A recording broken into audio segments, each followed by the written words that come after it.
Bonjour, voici une petite capsule vidéo qui vous présente sommairement le concept d'espace de travail qu'on a implanté dans Agir cette année. Donc en ce moment, je suis sur la page d'accueil d'Agir et je vais me diriger dans le plan directeur de l'eau de mon organisation, qui est donc le ROBVQ. Une fois que je suis sur la page d'accueil de mon PDE, je vois ici dans l'encadré blanc qui se trouve dans le bandeau supérieur à droite, je vois le nom d'espace de travail dans lequel je me trouve. Euh, bon, en ce moment, je suis dans le plan directeur de l'eau 2014-2023 du ROBVQ. Vous comprendrez que les espaces de travail, c'est en quelque sorte des versions de votre PDE. Ça vous permet donc de créer dans Agir différentes versions de votre PDE de façon simultanée et de travailler dans une ou dans l'autre de ces versions-là. Vous pouvez associer des espaces de travail à justement des plans directeurs de l'eau officiels en les associant à des cycles de la GIEBV. Mais vous allez aussi pouvoir vous créer autant d'espaces de travail que vous voulez pour y effectuer des tests, puis faire des manipulations de données sans risquer de corrompre les données de vos plans directeurs de l'eau officiels. Vous allez aussi pouvoir, lorsque vous allez créer un nouveau PDE ou un nouvel espace de travail, prendre une partie des données d'un espace de travail existant et les dupliquer dans votre nouvel espace de travail.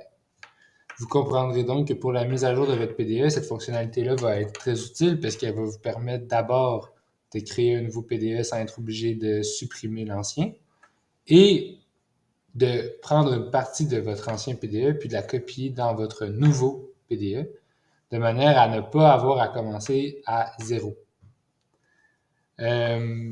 Donc, la petite démonstration que je vais faire aujourd'hui, je vais vous montrer simplement comment basculer d'un espace de travail à l'autre dans Agir, puis comment ajouter puis paramétrer des nouveaux espaces de travail. Donc, pour basculer d'un espace de travail à l'autre, c'est très simple. Je suis ici, donc, comme je disais, sur la page d'accueil de mon PDE. Si je vais cliquer sur la flèche ici à droite de l'encadré blanc qui me montre le nom de mon espace de travail, j'accède à la liste des espaces de travail enregistrés dans Agir pour mon organisation. Donc, dans le cas du ROBVQ, en ce moment, j'ai 3 espaces de travail créés. Et puis, en cliquant sur un nouvel espace de travail, je bascule vers celui-ci. Donc, je me trouve maintenant dans l'espace de travail de Jean Lalande. Et puis, les modifications que j'effectuerais, les travaux que je ferais à ce moment-ci seraient applicables à cet espace de travail-là uniquement. Maintenant, pour ce qui est de l'ajout puis du paramétrage de nouveaux espaces de travail, donc le tout va se faire à partir du menu Gérer en cliquant sur le bouton Espace de travail qu'on voit ici. Le menu Gérer, les options de gestion dans Agir sont seulement accessibles pour les utilisateurs qui ont un compte de répondant d'organisation. Donc, les éditeurs, par exemple, n'auront pas accès à ces options-là. Il y a seulement le répondant d'organisation qui peut créer et éditer des espaces de travail. Si je clique maintenant sur la fonctionnalité, je me retrouve d'abord dans le répertoire des espaces de travail de mon organisation. Donc, ça reprend la liste qu'on voyait plus tôt à la page précédente. Déjà d'emblée, là, ce que je peux constater à partir de cette liste-là, c'est déjà le statut de chaque espace de travail. Donc, on voit ici que l'espace de travail de Jean Lalande est au statut de brouillon. Puis les autres espaces qui n'ont pas d'étiquette, ça signifie qu'ils sont publiés. Donc, lorsqu'un espace de travail est publié, il est visible par les gens qui sont externes à mon organisation. Et puis, lorsqu'il est à l'état de brouillon, il est seulement visible par les gens qui font partie de mon organisation. Je vois aussi ici quel espace de travail est mon espace par défaut. Il y a seulement un espace qui peut être celui qui est défini comme étant par défaut. Pour le moment, c'est mon PDE 1423. Et puis, je vois également la date de création.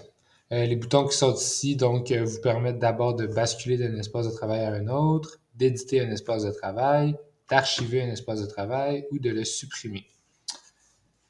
Pour la démonstration, je vais maintenant ajouter un espace de travail. Donc, comme je disais là, plus tôt ici, cette page-là vous donne l'option soit de partir d'un espace de travail vierge, donc un espace de travail qui contient aucune information, vous commencez de zéro, ou à partir d'un espace existant qui vous permettra finalement de prendre une partie des informations qui sont contenues dans un espace de travail qui est déjà enregistré dans Agir, puis de le copier vers votre nouvel espace. Si j'ai cette option-là et que je clique sur Suivant, je peux ensuite sélectionner l'espace à copier. Et j'ai deux options de copie. Je peux soit dupliquer le contenu de mon PDE des problématiques jusqu'aux objectifs, ou aller un petit peu plus loin et sélectionner les problématiques jusqu'aux actions. Ce choix-là vous revient. Ça prend un certain temps à faire la duplication d'un espace de travail. Puis on a mis en place un système là, de notification par courriel qui indique à l'employé responsable lorsqu'une duplication est complétée. Puis, par contre, étant donné que ça prend du temps là, à se faire, je ne ferai pas l'exercice pour l'exemple que je fais en ce moment. Pour cet exemple-ci, je vais plutôt créer un espace à partir d'un espace vierge, donc avec aucune information à l'intérieur.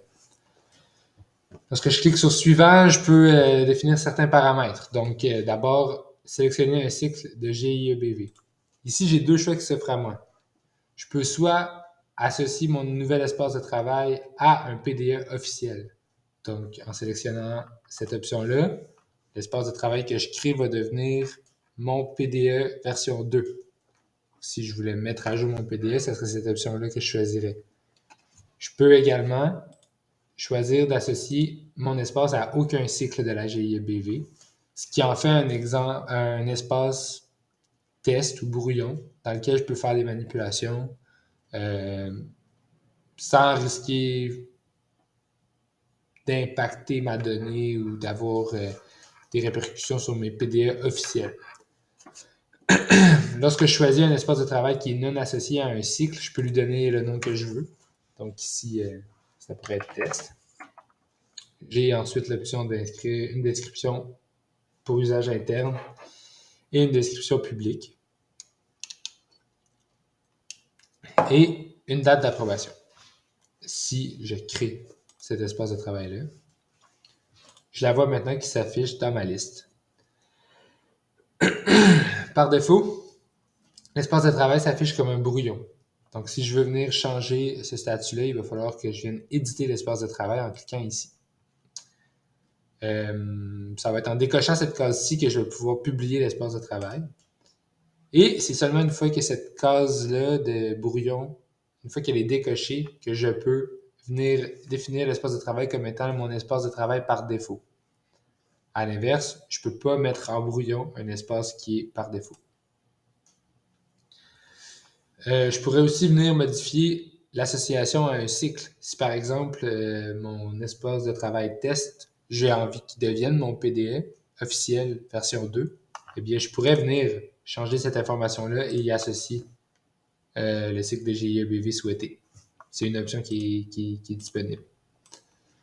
Donc ici, par exemple, si mon seul souhait était de publier mon espace de travail, j'ai décoché l'option de brouillon, j'enregistre et je retourne à la liste pour constater que mon espace test ne s'affiche plus comme un brouillon.